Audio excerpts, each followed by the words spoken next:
Les experts de l'IMO, le débat. J'adore les vendre en duo de choc, mais parce que je trouve qu'ils se complètent vachement bien tous les deux. Jean-Pascal Michaud, avocat fiscaliste chez LFD Avocats. Bonjour Jean-Pascal. Bonjour Marie, bonjour à tous. Et Stéphane Descartiers, SD Conseiller Formation. Bonjour Stéphane. Bonjour Marie, bonjour à tous. Alors évidemment, je vais faire comme avec Laurent, je vais vous poser la première question.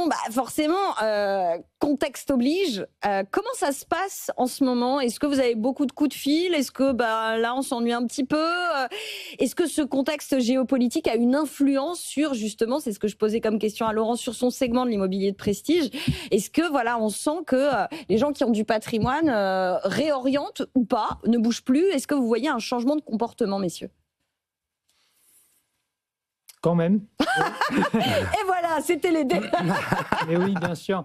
Bien sûr, parce que quand vous avez du patrimoine dans ce genre de période, effectivement, le patrimoine, quand on l'investit, c'est pour gagner de l'argent, mais il y a aussi des périodes où il faut essayer de ne pas trop en perdre.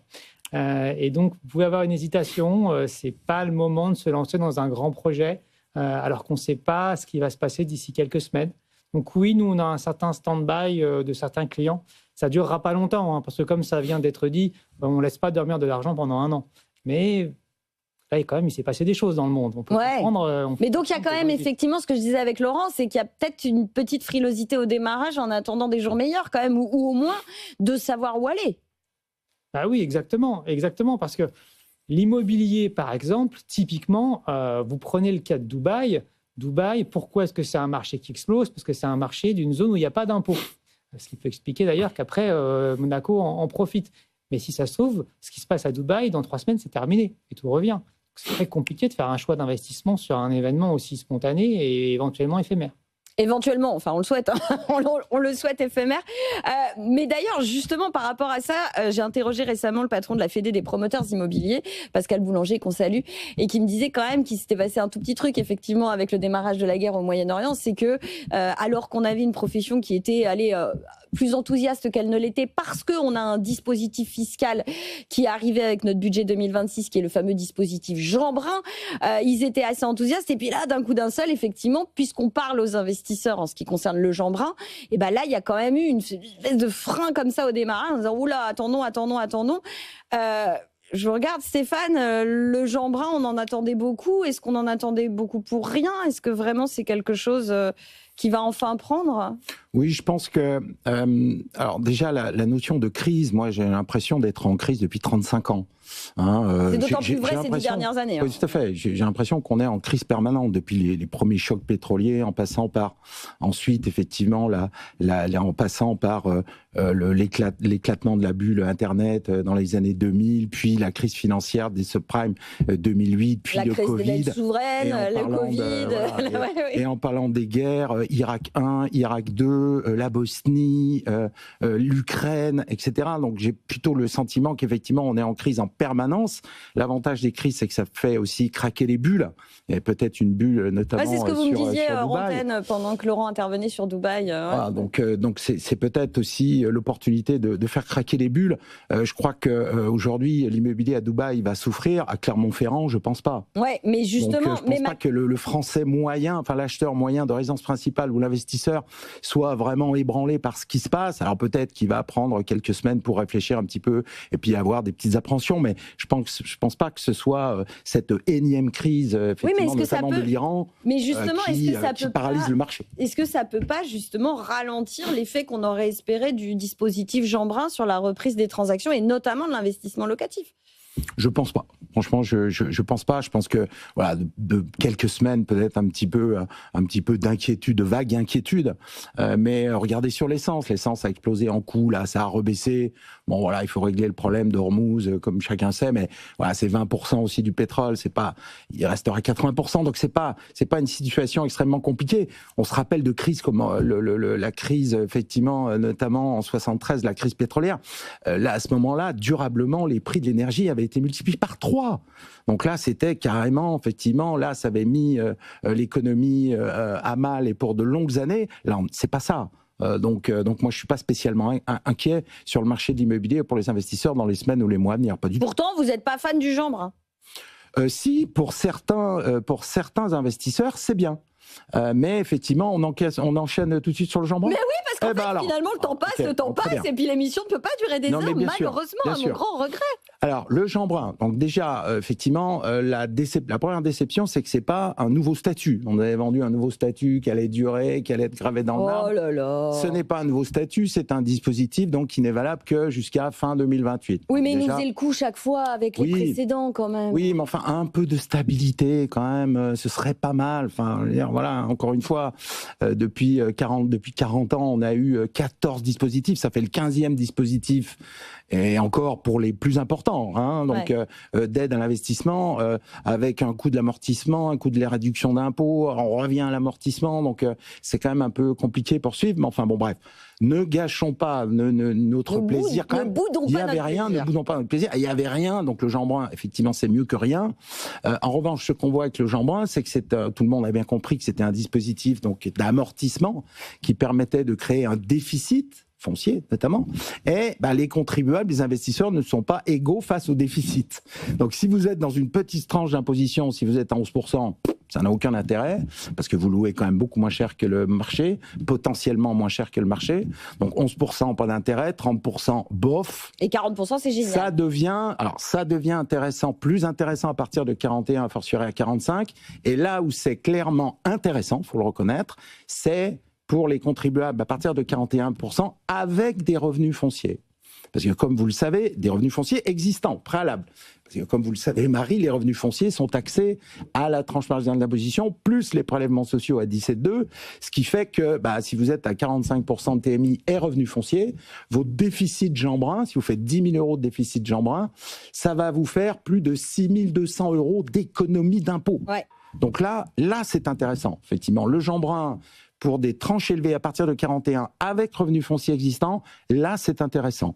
Alors, faut aussi faire attention parce qu'il y a la reprise des amortissements, comme vous le savez. Ouais, bon, on va pas. Jeanbrun. Je sais bien, mais. Oui, mais c'est pire qu'en meublé. Parce qu'en meublé, comme on avait déjà eu l'occasion de l'exprimer, vous reportez pas vos déficits sur vos autres revenus, vous les stockez en réserve. Donc tout ce qui est en réserve n'est pas considéré par la reprise des amortissements à la plus-value. Ça veut dire par contre, en Jeanbrun, vos déficits, vous les passez fiscalement. Donc la reprise d'amortissement est beaucoup plus violente en Jeanbrun, effectivement, qu'en meublé, en définitive. Après, attendons de voir, parce que c'est au bout d'un certain temps, mais bon, quand même. Mais par exemple, à 10 ans, à 15 ans, vous êtes effectivement quand même lourdement sanctionné par la plus-value. Donc attention, Sauf le si les Jeanbrun... prix baissent, qu'il n'y a pas de plus-value. Ouais, mais enfin, ouais. Non, mais le Jeanbrun, en gros, il faut garder 20 ans, quoi. En gros, le Jeanbrun, il faut le garder 20 ans voilà. et être aux tranches d'imposition les plus élevées. Est-ce que vous avez, vous, déjà des marques d'intérêt ou pas chez vous, du côté de chez SD Oh, je suis fatiguée. LMD Avocat, et des conseils et formations, c'est du côté de Stéphane.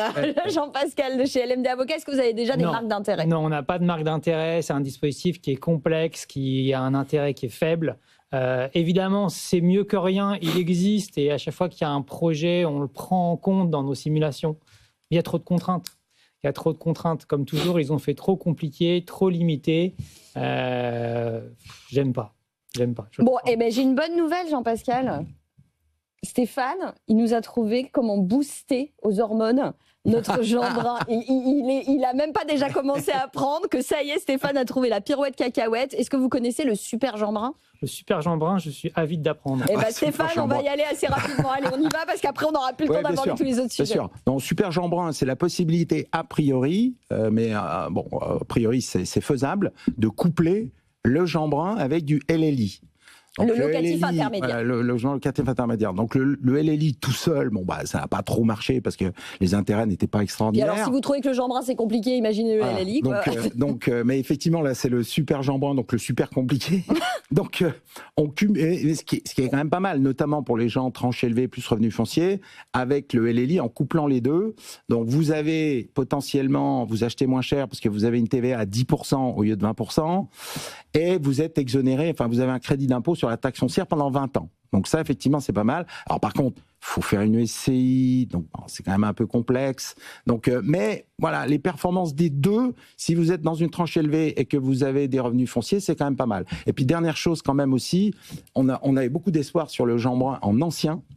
Et là, le Jean Brun en ancien, alors bon, pour l'instant, c'est infaisable. Oui, on l'a dit, il est tout pourri pour l'instant, mais il devrait être modifié incessamment sous. Oui, mais justement, quand bien même, alors, parce qu'a priori, il se serait modifié, non pas en faisant du A ou du B en DPE, ce qui est impossible. Mais en gagnant 2 notes de performance. En gagnant 2 notes. Alors, on a quand même moi j'ai fait des simulations, notamment avec nos amis de Top Invest, que je remercie. Si vous faites 30% de travaux, ce qui est le cas, la jauge pour le Jean Brun en ancien, même si c'est 20 ou 25%, mais si vous avez autant de travaux à faire, simulation à l'appui, le déficit foncier est mieux.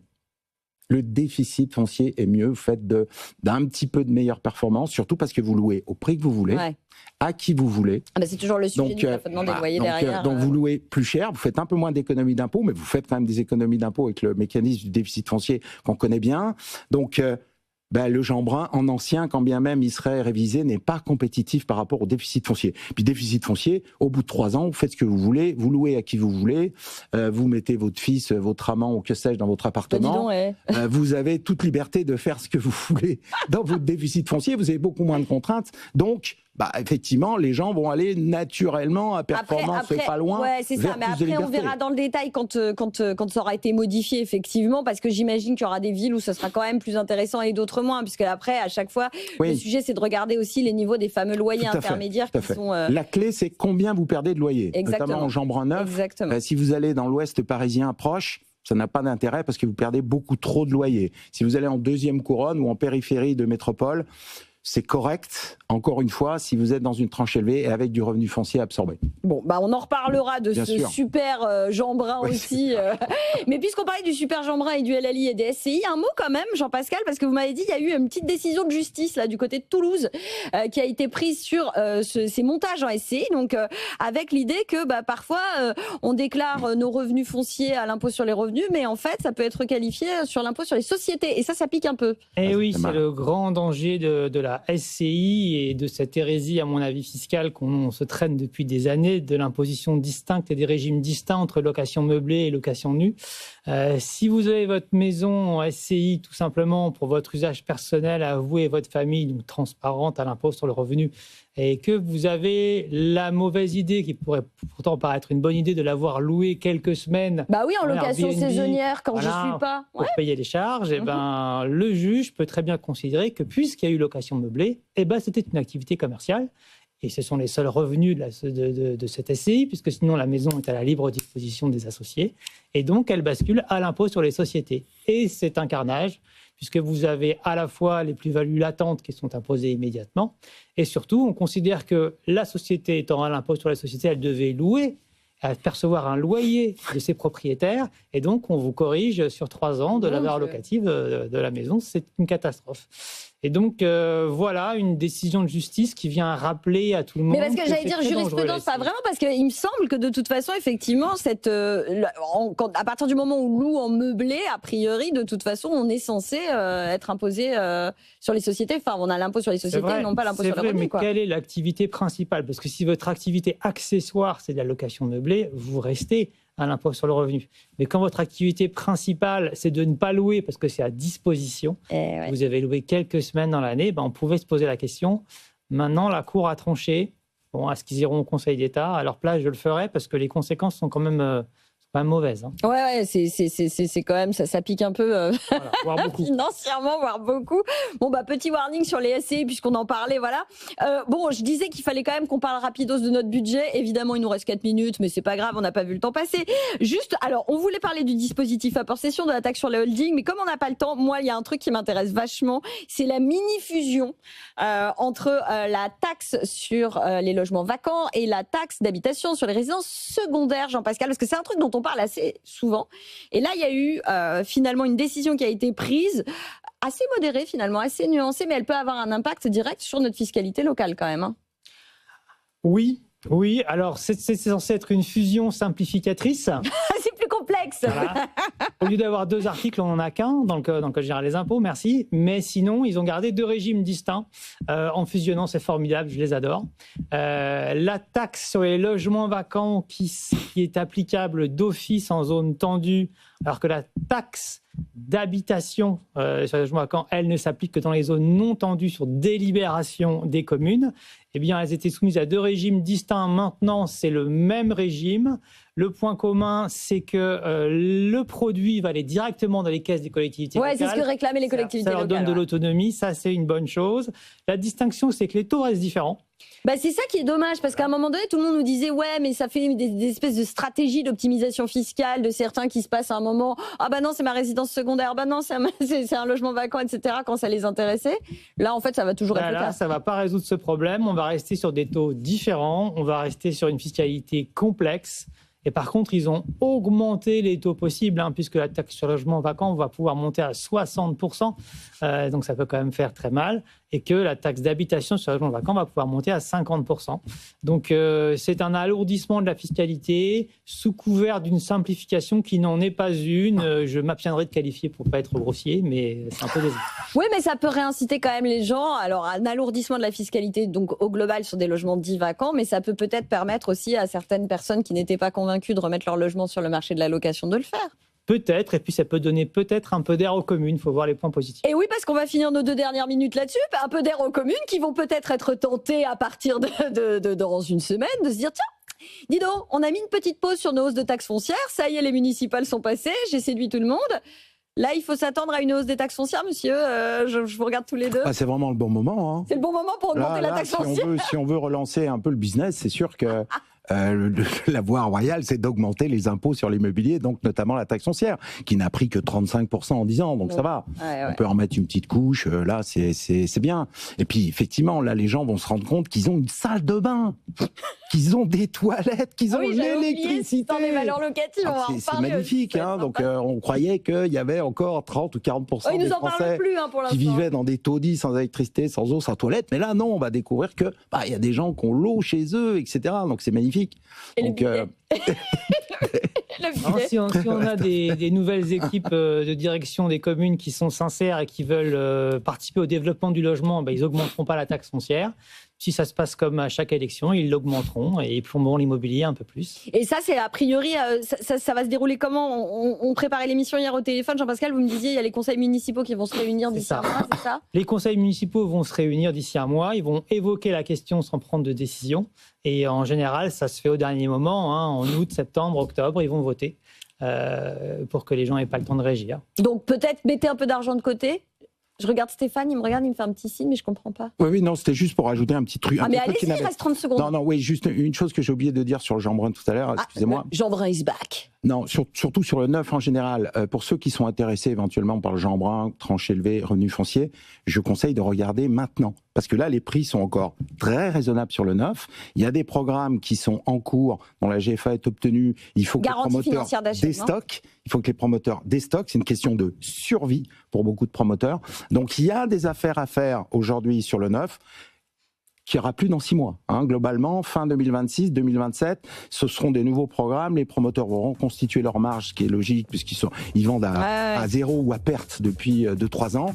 Donc, profitez, ceux qui s'intéressent, regardez maintenant. Et puisqu'on parlait de taxes foncières, on rappelle qu'il n'y a pas de taxes foncières pendant 2 ans quand vous achetez dans le neuf. Oui, en partie. Même conseil, Jean-Pascal, un dernier mot, même conseil, on accélère un peu. Il faut acheter au son du canon. C'est peut-être le moment d'acheter à Dubaï. Non, mais vous ne pouvez pas terminer l'émission comme ça, Jean-Pascal, c'est pas possible. Non, Clermont-Ferrand, c'est mieux. Non, Clermont. Restons à Clermont-Ferrand, mon Dieu, Jean-Pascal. Jean-Pascal Michaud, avocat fiscaliste chez LMD Avocat, Stéphane Descartiers, des conseils et formations. On n'a jamais assez de temps quand vous êtes sur le plateau. Il faudra vraiment qu'on se fasse 1 heure entre nous. Merci à tous les deux d'avoir été avec nous. Les experts de l'IMO reviennent demain acheter à Clermont-Ferrand. À demain sur BFM Business. Les experts de l'IMO sur BFM Business.